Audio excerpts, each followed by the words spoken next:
They let me rot after my injury, then called me selfish when I refused to save them from foreclosure. Hi, I'm Adam, 32, and last year I learned that family loyalty apparently only goes one way. I was flat on my back in a hospital bed, left shoulder held together by titanium and prayer, and my phone battery at 9% when my parents told me they couldn't afford to help. Then 2 months later, they gave my younger brother 50 grand to buy a house. Not loaned, gave. Let's back up a bit. I've been on my own since I was 18, not because I was a rebel or had some great calling. I moved out because my parents made it clear I wasn't the chosen one. That was my little brother, Derek, golden child, born 6 years after me, allergic to accountability. I got tough love. He got a safety net made of cashmere and good intentions. Growing up, it was always Derek's needs first. Forgot his lunch, Mom drove it to school. Failed a test, they blamed the teacher. Got caught skipping class, must be depression or something, poor thing. Me? Got grounded for getting a B- in chemistry. When I asked why the double standard, Dad just shrugged and said, "You're built different, you can handle it." So I did. Got a job at 16, paid my way through community college, then transferred to state. Lived in a shared apartment with holes in the walls and a shower that screamed like a banshee. Worked 40 hours a week at a shipping warehouse while pulling full-time coursework in logistics management. I graduated, tired and broke, but I graduated. Got hired full-time at that same warehouse, spent years proving myself. Finally landed a supervisor role. Decent pay, health insurance, my own little apartment. Not bad for a kid who grew up learning to survive off hand-me-downs and instant ramen. Meanwhile, Derek dropped out of college after 1 semester. Said it wasn't feeding his spirit. Moved back home, no job, no rent, just vibes. They let him flounder for years while I paid off student loans with blood, sweat, and overtime hours. Then, last October, I got hurt on the job. Fell off a scissor lift that shouldn't have even been in use that day. Fractured ribs, busted collarbone, shoulder injury that needed surgery. Couldn't work, couldn't drive, could barely open a bottle of Tylenol. From the hospital, still looped on pain meds, I called my parents and asked if I could crash with them for a bit while I healed. "No can do," said Dad. "Money's tight right now. We've got our own bills." Mom added that I've always been so resourceful. You'll figure something out. Click. That was it. No follow-up, no visit, just one text a few days later. "Glad you're feeling better. Love you." Carlos, my coworker and friend, came through. Let me move in with him and his wife. No questions asked. He said, "Family helps family. Doesn't matter if it's blood." I stayed with them for 3 months, ate their food, took up their guest room, needed help getting dressed, eating, moving around. It was humiliating, humbling, healing in a way I didn't expect. Meanwhile, my parents, off the radar. Until Thanksgiving, when I showed up to their freshly renovated home and overheard a very casual discussion about how they just helped Derek buy a $285,000 house with a $50,000 down payment. I'd sold my car a month prior to cover rent. That's when everything changed. I wish I could tell you I handled it with grace. I didn't. Sitting there at the Thanksgiving table listening to my brother brag about granite countertops and backyard barbecues, while Dad nodded like he'd just knighted him, something in me snapped. "You gave him how much?" I asked, fork frozen in midair. Derek, didn't even flinch. 50 grand, crazy, right? Honestly, it wouldn't have happened without Mom and Dad stepping in. I mean, property taxes in Riverside are brutal. I looked at my parents. "You told me you couldn't afford to help me when I was injured, but you had $50,000 saved up?" Mom looked like I'd just insulted her turkey. "Jake, don't make this into a scene." "No scene, just a question." Dad sighed, took a sip of wine. "That money was always meant to help Derek get on his feet. We'd been planning it for years. We didn't expect your accident." I laughed, bitter, sharp. And I guess helping me would have messed up the master plan? "It's not the same," Mom said. "You've always been so capable. You didn't need us." That's the moment I realized the truth. They needed me to not need them, because needing me made their favoritism too obvious. Helping Derek was a choice. Not helping me was also a choice. I stood up. "Thanks for dinner. Happy mortgage, Derek." He blinked. "Wait, bro, don't be like that. You've always been the strong one." I didn't answer, just walked out. Cold November air hit me harder than the hospital morphine ever did. I didn't hear from them again for months, not until Derek called out of nowhere, voice full of panic, talking about foreclosure, reduced hours, and needing $5,000 to get over the hump. I told him no. 2 days later, Mom called, said I was heartless, said I was letting my family suffer. And that's when it all clicked. They weren't asking me to help my brother. They were asking me to help them, because their plan had backfired.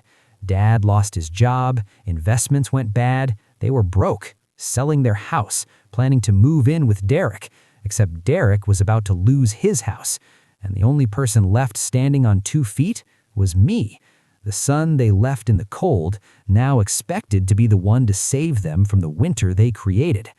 I told them no, too. They called me selfish. I called it symmetry. The guilt campaign started 3 days later. First came the texts from Mom, long, rambling, guilt-laced messages about how family should come together in hard times, and how hurt she was by my coldness.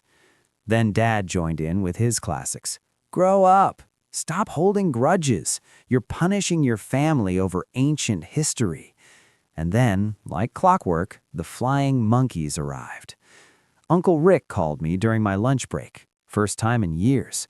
Said Mom was crying, Dad was depressed, and Derek was on the edge. Told me I was being vindictive. Said he'd raised 3 kids and never once held a grudge like this. I asked him point blank, "Would you have let your son sleep on a friend's couch for 3 months after surgery because you were saving for the other kid's mortgage?" He stammered, "That's not the same." "No, it's exactly the same, and that's why you don't get a vote." I hung up. Then came my aunt, sweet, well-meaning, clueless. She sent me this text. "I know they hurt you, but they're still your parents. You only get one set. Don't let pride ruin your relationship forever." I responded with, "They let me rot. I didn't let pride ruin anything. They did that with their checkbook." I blocked a dozen numbers that week. Meanwhile, I was working 55 hours a week, rebuilding the life they let fall apart. I'd paid off my last credit card. My credit score had finally cracked 700. My apartment, modest, clean, quiet, was entirely mine. No roommates, no debt. The couch I sat on, paid for in cash. The lamp beside me, assembled one-handed during recovery because no one helped. And just when I thought they'd finally run out of people to send after me, an email landed in my inbox. Subject line, "Please read this." It was from Mom. 7 paragraphs long, the usual garbage. "We're scared. We never expected this. We tried our best. You're the only one who can help." But buried near the end, like a rusty nail in soft bread, was this. "We're sorry if you felt unsupported during your injury." If. That one word told me everything I needed to know. There was no regret, no ownership, just desperation. I waited 2 days, then replied, "I didn't support me. I don't just feel that way, it's what happened. You made your choice, now I'm making mine. I don't wish you harm, I just wish you responsibility. Good luck." Then I blocked their email too. 3 weeks passed. Silence. Then one Saturday morning I got a knock at my door. Carlos stood there holding 2 coffees, wearing that lopsided grin that always meant trouble or advice. He asked, "You good?" I said, "I'm fine," I lied. "Cool, because your mom just tried to call Amy, found her number through one of those weird distant cousins, left a voicemail saying you've cut them off unfairly and she's worried about your mental health." My laugh startled the neighbor's cat. "Not even subtle about it," I said, taking the coffee. Carlos shrugged. "People get real creative when their safety net starts fraying." That night, we sat out on my tiny balcony, city lights flickering in the distance, the hum of life below me I'd fought like hell to get back. I told Carlos everything: the email, the calls, the texts, the sudden interest from relatives who hadn't remembered my birthday in a decade. He sipped his beer and listened, the way only people who've been through the mud know how to listen. When I finished, he said, "You know what your problem is? I have a list, but go on. You still want them to get it. You keep looking for that moment where they say, 'Hey, we messed up, we're sorry, we see it now.' But that moment's never coming, man. Not from them." I stared at the beer label in my hand like it had the answer. "Maybe," I said, "but doesn't part of you want it to? Not for revenge, just to know you weren't crazy." "Oh, you're not crazy. You were just born into a system where love came with conditions and fine print." That line hit harder than I expected. "You think I should forgive them?" I asked. Carlos shook his head. "Nah, I think you should stop trying to get justice from people who only understand convenience. Forgiveness is optional, but peace is non-negotiable." And damn if that didn't settle something inside me. The next week, I started making real changes, set stricter boundaries, started seeing a therapist Carlos recommended, not because I was spiraling, but because I wanted to build something cleaner, mentally, emotionally, than the ruins I'd grown up in. It helped. I stopped hoping for the apology, stopped checking blocked messages. I let the door stay closed without standing behind it. And maybe for the first time in my life, I felt free. About a month after the last wave of guilt-bombing relatives fizzled out, something unexpected happened. I started sleeping through the night. No more 3 a.m. brain loops replaying old conversations, imagining different outcomes, or wondering what I'd done to be the family afterthought. I'd wake up rested, calm, clear. Peace didn't feel like fireworks or some grand breakthrough. It felt like getting up, making breakfast, and not thinking about them at all. I leaned harder into the things I could control: therapy, work, fitness. Even joined a gym for the first time in years and started slow. Treadmill, light weights, stretching. The shoulder still ached on cold mornings, but the pain reminded me what I'd survived. Money-wise, I was thriving. Overtime had been steady. The side consulting gig picked up steam. One small business I helped redo their inventory system referred me to 2 more. By spring, I was bringing in an extra $1,200 a month just from weekend side work. I upgraded my budget spreadsheet into a full-on dashboard. Debt, gone. Savings, healthy. Emergency fund, double what it used to be. I even opened a retirement account. 32 years old and finally playing financial offense instead of defense. One night in April, Carlos and Amy invited me over for dinner. Steak night. The boys had made me a "congrats on being awesome" card. It had a badly drawn stick figure lifting a barbell that read, "Jake Strong," in crayon. I laughed so hard I choked on my drink. After dinner, while the kids watched cartoons, Amy leaned across the table and said, "You seem lighter lately." "I feel lighter," I admitted. Carlos nodded. "I think that's what happens when you stop carrying other people's baggage." I smiled, but something inside me still itched. Sometimes I wonder if they've really learned anything. If losing the house, living crammed together in a 2-bedroom, actually changed anything. Or if they still think I'm the villain. Amy tilted her head. "Would it matter?" I thought about it. "No," I said finally. "Not really." And I meant it. I'd stopped needing them to understand, stopped needing their approval. I wasn't proving anything anymore. I was just living. Carlos lifted his glass. "To living." I clinked it. "To chosen family," I said. That night, walking back to my car, I got a text from an unknown number. Just 4 words. "Do you ever miss us?" No name, no context, but I didn't need one. I stared at it for a long moment. Then I deleted it without replying. I didn't need to wonder anymore. By early summer, I hit a milestone I hadn't dared to dream about during those nights recovering in Carlos and Amy's guest room. I had options. Not survival mode, pick the least bad option kind. I'm talking actual freedom. Choices that didn't come with panic attacks or a calculator. My job was steady, the side gig growing. I even turned down a promotion because it would have meant more stress and less time for the life I was finally building. I wasn't climbing a ladder anymore. I was building the ground under my own feet. And that's when I started thinking about what I wanted, not just what I needed. I'd always dreamed of having my own business. Nothing big, just a consulting firm that specialized in warehouse logistics for small to mid-sized companies. Helped the little guys run tighter ships, avoid the same pitfalls I'd seen too many times. I ran the idea past Carlos over lunch.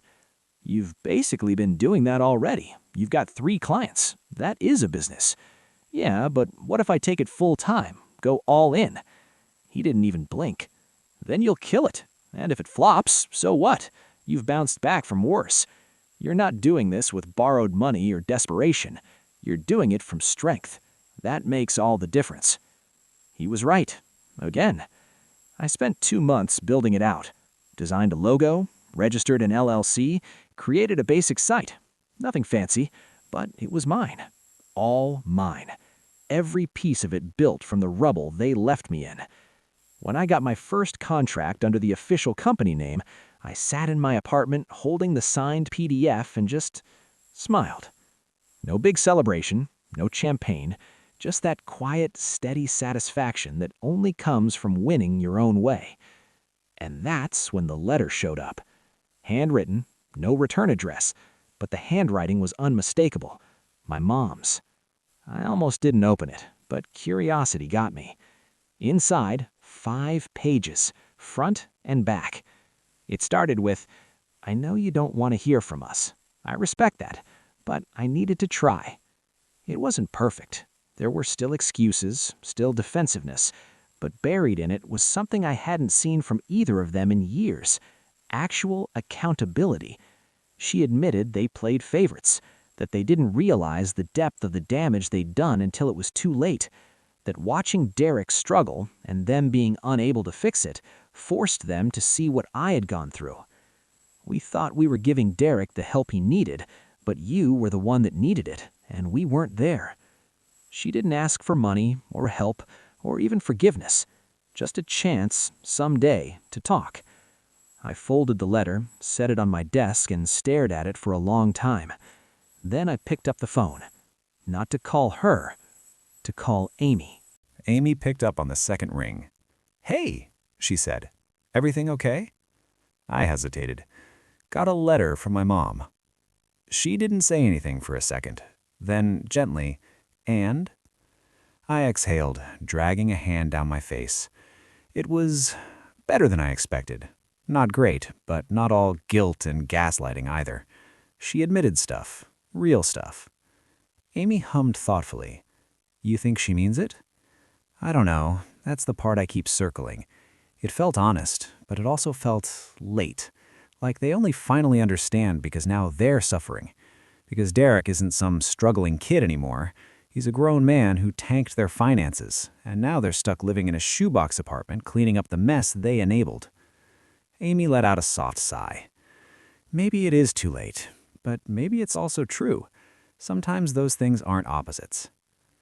I sat there, turning that over. "Carlos always says forgiveness isn't about saying it was okay, it's about deciding what you need to move forward." She was right, again. I didn't need revenge. I didn't want to see them suffer. I just wanted acknowledgement that I wasn't the crazy one for feeling abandoned, that I wasn't imagining the double standards, the betrayal, the pain. And yeah, maybe some part of me still wanted my parents to see the person I'd become despite them, and wish they'd done it differently. I hung up a few minutes later and poured myself a drink. Sat on my tiny balcony again just like I had months earlier, except this time the air felt less heavy. Later that night, I took the letter out and read it again, slower this time. No parts underlined, no dramatic highlights, just her words, raw and small. Near the end, she'd written, "We don't expect you to forgive us. We just want you to know we finally see the shape of the hole we dug, and that you climbed out of it without us." That line stayed with me for days. Not long after, I got a LinkedIn notification. Derek had updated his profile. New job. Something entry-level at a logistics startup. Probably something he landed through a connection, but it looked legit, like maybe he was finally trying. For the first time, I didn't feel angry about it. I didn't feel anything, really. Just distance. And maybe that was the real win. Not getting even, not making them grovel, just finally reaching a place where their lives no longer had the power to derail mine. I didn't reach out, not yet, but I didn't throw the letter away either. Instead, I slid it into a drawer in my desk, next to the contract from my first client, my original therapy intake form, a folded drawing from Carlos and Amy's kids that said, "Jake is strong," with a stick figure flexing its spaghetti arms. My survival folder. My proof. A week later, I was in the middle of updating my business site when I got a new email. Subject line, "Inventory Optimization Proposal. Interested?" A mid-sized company I'd consulted for in the past wanted to expand their warehouse operations and needed someone full-time. Not just for a project, they wanted to bring me on retainer. The money? Better than I ever made working for someone else. The flexibility? Total. The freedom? Complete. I stared at the offer for a solid 5 minutes before calling Carlos. "Dude, I think I just got my break." "No," he said without missing a beat. "You earned your break." I smiled. "I think I'm going to say yes." "Hell yeah, you are." After I accepted, I bought a nice dinner for Carlos and Amy. Nothing too fancy, but it felt symbolic, me finally being in a place to give back instead of just taking refuge. They cried. I almost did too. When I got home that night, I opened the drawer and took out Mom's letter again. I stared at it, reading that final paragraph one last time. Then, quietly, pulled out a note card. Wrote just a few words. "I got your letter. I hear you. I'm not ready yet, but I'm not angry anymore." Put it in an envelope, no return address. Dropped it in the mailbox the next morning. No grand reconciliation, no promises, just the beginning of peace on my terms. 3 months later, I was sitting in my new office, the actual office of my consulting business, when a letter arrived in the mail. No name on the envelope, no return address, but I knew the handwriting. Inside was a single sheet of paper. Neat, careful, no rambling. "Thank you for writing back. We don't deserve it, but thank you. We're trying. Derek started therapy. Your father and I, we're not there yet, but we're talking more. About you, about the past, about what we didn't see, or maybe chose not to. I won't ask for more. Just wanted you to know you were heard. Mom." I folded the letter and set it aside. I didn't feel a rush of emotion, no overwhelming forgiveness or anger, just a little more peace. That night, I met Carlos for a drink. We hadn't done that in a while. Work, kids, life. But when we sat down, it felt like no time had passed at all. "I've been thinking," I told him, nursing my beer, "about what's next. Business is going great, right?" "Yeah, but it's not just about money anymore. I want to build something bigger, something with impact." Carlos raised an eyebrow. "Like a nonprofit?" "Maybe, or maybe just a program.